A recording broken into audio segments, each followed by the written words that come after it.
పోసండి half కేజీది అలా వేసేసుకుని stove ఫుల్లోనే పెట్టుకోవాలండి. ఇంక ఇది కరిగినాక మిగతా ఐటమ్స్ వేసుకోవాలి. కరిగిపోతుంది 5 నిమిషాల్లో. ఈ తమలపాకు వామాకులు చిన్న చిన్న పీసులు చేసుకోవాలండి. పీసులు చేసి వేసుకుంటేనే మంచి వాసన వస్తుంది నెయ్యి. కరివేపాకు కూడా ఇలాగ చేసుకోవాలి.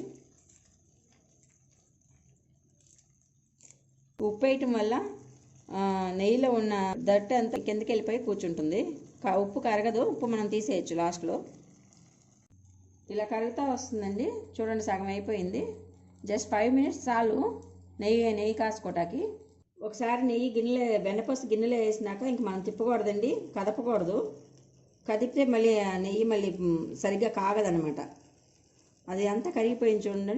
బెండపూస గడ్డ అంతా కరిగిపోయింది, కొంచెం ఉంది. ముందు